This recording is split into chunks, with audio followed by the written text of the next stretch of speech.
शिव जी के प्रिय महीने में 12 ज्योतिर्लिंगों के दर्शन करने की परंपरा। जानिए ज्योतिर्लिंगों से जुड़ी खास बातें। अभी शिव जी का प्रिय महीना सावन चल रहा है। इस साल सावन का अधिक मास भी है।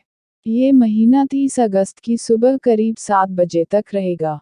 इसके बाद भाद्रपद मास शुरू होगा। इस कारण 30 अगस्त को ही रक्षा बंधन मनाया जाएगा। सावन में शिव जी के 12 ज्योतिर्लिंगों के दर्शन और पूजन करने की परंपरा है। जो लोग ज्योतिर्लिंगों के दर्शन नहीं कर पा रहे हैं, उन्हें अपने घर के आसपास ही किसी शिव मंदिर में 12 ज्योतिर्लिंग के मंत्र का जप करते हुए पूजन करना चाहिए। 12 ज्योतिर्लिंग मंत्र। सौराष्ट्रे सोमनाथ च श्रीशैले मल्लिकार्जुनम। उज्जैन्या महाकालमोकार। परल्या वैजनाथ च डाकेन्या भीमशंकरम। तु रामेशम नागेशम। वाराणस्या तु विश्वेशम त्र्यंबकम गौतमी तटे। हिमालये तु केदार धृष्णेशम च शिवालये। अतानि ज्योतिर्लिंगानि सायं प्रातः पठेन्नरः सप्तजन्कृत पापन स्मृण विनश्यति। इस 12 ज्योतिर्लिंग मंत्र में सभी 12 ज्योतिर्लिंगों के नाम हैं। जानिए सभी 12 ज्योतिर्लिंगों से जुड़ी खास बातें। 1. सोमनाथ ज्योतिर्लिंग कहाँ है? गुजरात के सौराष्ट्र में समुद्र किनारे पर स्थित है। इस मंदिर की स्थापना चंद्रदेव ने की थी। माना जाता है कि इस क्षेत्र में चंद्रदेव ने शिव जी को प्रसन्न करने के लिए तप किया था। चंद्र के तप से शिव जी प्रसन्न हुए और यहाँ प्रकट हुए थे। शिव कृपा से चंद्र की सभी समस्याएं और रोग खत्म हो गए थे। चंद्रदेव को वरदान देने के बाद शिव जी यहाँ ज्योति स्वरूप में विराजित हो गए। चंद्र का एक नाम सोम भी है। इसी नाम पर मंदिर का नाम सोमनाथ पड़ा। 2. मल्लिकार्जुन ज्योतिर्लिंग कहाँ है? ये मंदिर आंध्र प्रदेश के कृष्णा जिले में कृष्णा नदी के किनारे श्रीशैल पर्वत पर स्थित है। माना जाता है कि कार्तिकेय स्वामी शिव जी और माता पार्वती से नाराज होकर श्रीशैल पर्वत पर आ गए थे। इसके बाद से शिव जी और देवी पार्वती समय समय पर कार्तिकेय से मिलने यहाँ आते हैं। मल्लिकार्जुन ज्योतिर्लिंग एकमात्र ऐसा मंदिर है जहाँ शिव जी और देवी पार्वती एक साथ ज्योति रूप में विराजित हैं। 3. महाकालेश्वर ज्योतिर्लिंग कहाँ है? ये मंदिर मध्य प्रदेश के उज्जैन में स्थित है। महाकालेश्वर के पास ही 51 शक्तिपीठों में से एक हरसिद्धि मंदिर भी है। ये 12 ज्योतिर्लिंगों में एकमात्र दक्षिणमुखी ज्योतिर्लिंग है। मंदिर में रोज सुबह होने वाली महाकालेश्वर की भस्म आरती यहाँ की खासियत है। इस मंदिर में नागचंद्रेश्वर भगवान का मंदिर भी है, जो हर साल सिर्फ एक दिन के लिए नाग पंचमी पर खुलता है। शास्त्रों के मुताबिक 3 लोक हैं, आकाश, पाताल और मृत्युलोक। आकाशलोक के स्वामी हैं तारकलिंग, पाताल के स्वामी हैं हाटकेश्वर और मृत्युलोक के स्वामी हैं महाकाल। 4. ओंकारेश्वर ज्योतिर्लिंग कहाँ है? मध्य प्रदेश में इंदौर से करीब 80 किलोमीटर दूर नर्मदा नदी के किनारे एक ऊंची पहाड़ी पर स्थित है। ये ज्योतिर्लिंग ओंकार यानी ऊं की आकृति के पर्वत पर बना हुआ है। इसी वजह से इस मंदिर को ओंकारेश्वर नाम से जाना जाता है। इस क्षेत्र में राजा मांधाता ने शिव जी को प्रसन्न करने के लिए तप किया था। राजा के तप से शिव जी यहाँ प्रकट हुए। राजा ने शिव जी से यहाँ वास करने की प्रार्थना की थी। इसके बाद शिव जी यहाँ ज्योति स्वरूप में विराजित हो गए। 5. केदारनाथ ज्योतिर्लिंग कहाँ है? ये मंदिर उत्तराखंड के रुद्रप्रयाग जिले में गौरीकुंड से 16 किलोमीटर दूर स्थित है। महाभारत के समय यहाँ शिव जी ने पांडवों को बेल रूप में दर्शन दिए थे। वर्तमान मंदिर का निर्माण आदि गुरु शंकराचार्य ने 8वीं-9वीं सदी में करवाया था। ये मंदिर उत्तराखंड के 4 धामों में से एक है। मंदिर तल से करीब 3583 मीटर की ऊंचाई पर है। ये मंदिर हिमालय क्षेत्र में है, इस कारण शीत ऋतु के दिनों में बंद रहता है। 6. भीमाशंकर ज्योतिर्लिंग कहाँ है? ये मंदिर महाराष्ट्र के पुणे जिले में सह्याद्री पर्वत पर है। इस क्षेत्र में बहने वाली नदी का नाम भीमा नदी है।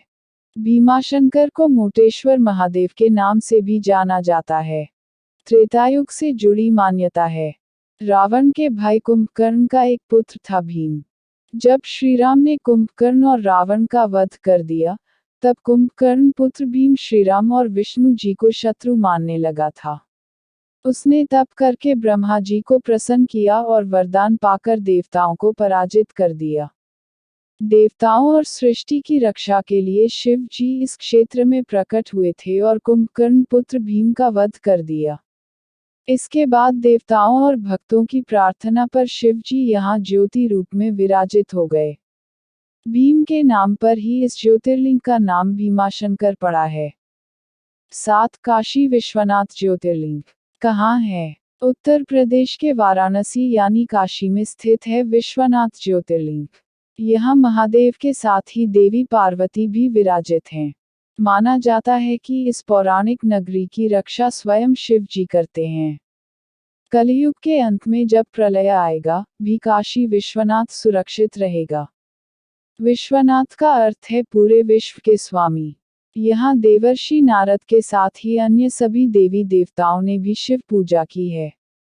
8. त्रयंबकेश्वर ज्योतिर्लिंग कहाँ है? महाराष्ट्र के नासिक जिले में स्थित है त्रयंबकेश्वर मंदिर। मंदिर के पास ही ब्रह्मगिरी पर्वत है। यहाँ से गोदावरी नदी बहती है। त्रयंबकेश्वर शिवलिंग में ब्रह्मा, विष्णु और महेश तीनों देवता एक साथ विराजित हैं। यहाँ तीनों देवों की पूजा एक साथ होती है। इस क्षेत्र में गौतम ऋषि ने शिव जी को प्रसन्न करने के लिए तप किया था। गौतम ऋषि की तपस्या से प्रसन्न होकर शिव जी प्रकट हुए थे। तब से ही शिव जी यहाँ ज्योति स्वरूप में विराजमान हैं। 9. वैद्यनाथ ज्योतिर्लिंग कहाँ है? महाराष्ट्र के वैद्यनाथ मंदिर और झारखंड के वैद्यनाथ मंदिर को लेकर मतभेद हैं। झारखंड में देवघर जिले वैद्यनाथ मंदिर है। महाराष्ट्र में परली स्टेशन के पास ही परली गांव में भी वैद्यनाथ मंदिर है। दोनों ही जगहों के लोग अपने अपने क्षेत्र के मंदिर को ज्योतिर्लिंग मानते हैं। शास्त्रों में झारखंड के देवघर स्थित वैद्यनाथ मंदिर का जिक्र है। रावण से कथा है। रावण ने हिमालय क्षेत्र में शिवलिंग बनाकर तप किया था। तब से शिव जी प्रसन्न होकर प्रकट हुए। रावण ने अपनी इच्छा बताई कि वह ये शिवलिंग लंका में स्थापित करना चाहता है। शिव जी ने रावण की इच्छा पूरी होने का वरदान दिया, लेकिन ये भी कहा कि रास्ते में तुम ये शिवलिंग जहां रख दोगे, शिवलिंग वहीं स्थापित हो जाएगा। रावण शिवलिंग उठाकर लंका ले जा रहा था, तभी रास्ते में उसने गलती से शिवलिंग नीचे रख दिया। इसके बाद शिवलिंग वहीं स्थापित हो गया। ये शिवलिंग वैद्यनाथ के नाम से प्रसिद्ध हुआ। 10. नागेश्वर ज्योतिर्लिंग कहाँ है? यह ज्योतिर्लिंग गुजरात के द्वारका में स्थित है। द्वारका से ज्योतिर्लिंग की दूरी करीब 17 किलोमीटर है।